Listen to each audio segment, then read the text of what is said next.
Manchester United are finished. People, welcome back to the Big Six Shenanigans. This is a series in which I talk about every single Big Six side in their game this week. And this week, it's a sad one. And we may have just witnessed the death of Manchester United Football Club. But before we get into that, make sure you like the video, subscribe if you are new. I'm trying to get 1,000 subscribers by the end of the season, and I know you guys can help me out. But Manchester United 0, Newcastle 2. What I was watching today was outrageous. I haven't seen a team get touched like this since probably the 7-0 in 2023. Man United got hugged.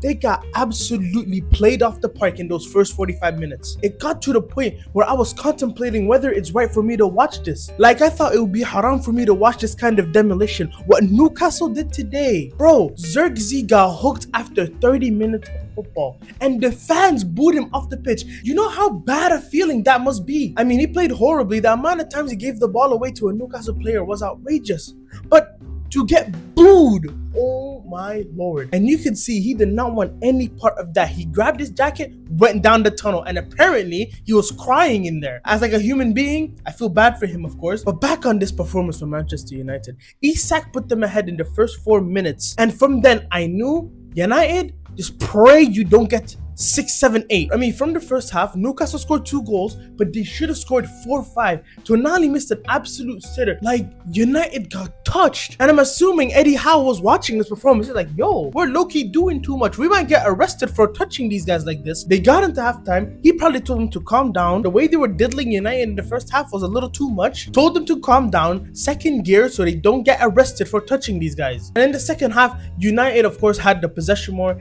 They had better chances, but still, Newcastle was winning that every single time. And Isak, Alexander Isak. I've been on the Isak train since he made this debut at Anfield. I've watched him single-handedly dunk on Liverpool multiple times. And the way he played today, first goal, beautiful header. He even scored a second goal, which was offside. And the way he volleyed it, immaculate. Liverpool do not fumble. Make sure he comes to Anfield in the summer. We cannot let him go to Arsenal. And from a Newcastle perspective, really good performance from them. This win brings them up to 5th, and they're only 3 points behind Chelsea in the top 4. They started the season off slowly, but they're now on a 4-game win streak. They could genuinely get top 4, especially with Chelsea dropping points today. With Ipswich winning today, Manchester United are 7 points off the relegation zone, and their next trip is away at Anfield. Could they get relegated? I don't know. Let me know what you guys think, of course. Ipswich Town, what a performance from them. Getting 3 points from title challenging, I mean, their fans been saying they're not in a title race, so 3 points against a team that's not in a title race, amazing from them. Liam Delapto, you are shameless. The way you dove for that Jorgensen goal, they should give you a trophy for the way you dove for that penalty, man. Fair play. And the way Delap was playing today, it's like he was putting in an audition to play for Chelsea himself. Goal and an assist today. And Hutchinson, man,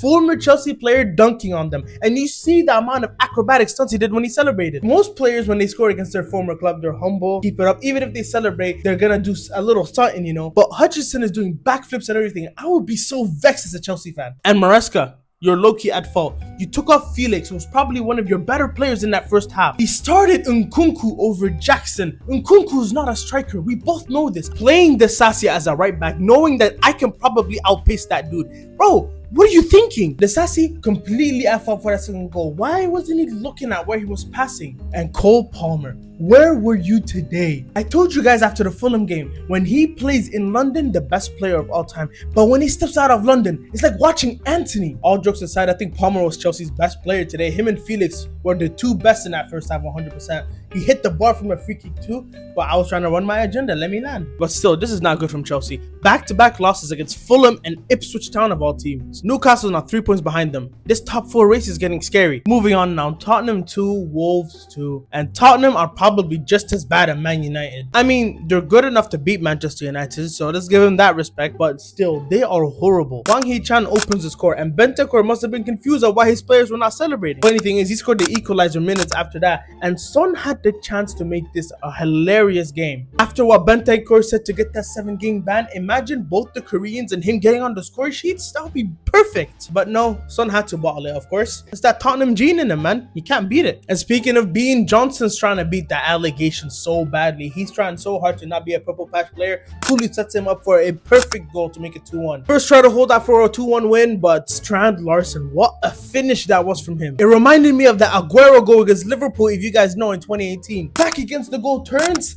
crashes it into the roof of the net. What a goal. This now leaves Tottenham in 11th. 9 losses in the Premier League so far, and they somehow have 13 goal difference. Wolves now 1 point above the relegation zone. They're low-key doing good now, beating United, getting a draw against Tottenham. Their next game though, against Nottingham Forest. They need to get that win. And speaking of Nottingham Forest, who let them into the top 2 right now? Hopefully Brentford can beat Arsenal. I need Nottingham Forest to finish this game week 2nd. I need it. These guys have silently been about their business, getting another win over Everton, and are now 2nd in the Premier League table. Like, if you told me in the summer that Liverpool are only going to be 1 place above Nottingham Forest by December, I would have lost my head. I would have never thought that that would be a good thing. Nottingham Forest, what a job that Nuno Santo is doing. It's like S2G is doing a career mode out here. What on earth is this team?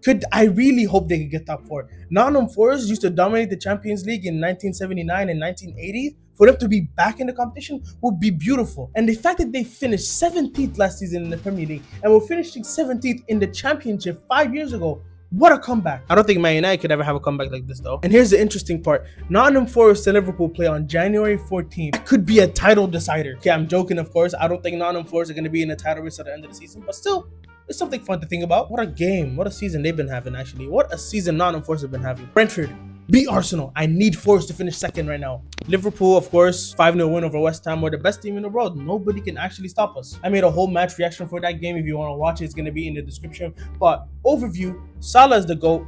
Gakpo is the GOAT. Diaz is the GOAT. Arne Slot is the greatest manager of all time. Sir Alex Ferguson and Pep can't touch him.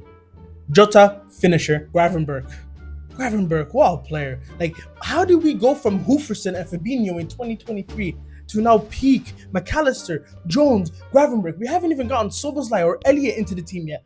What a midfield. Next up, Manchester United, we're coming. That's going to be the most obvious 0-0 game too. Now that I'm thinking about it, United are probably going to just sit back and get that 0-0 draw like they did last year. Oh my God. And Manchester City have lost. Am I seeing this correctly? Wait, let me just, they've won?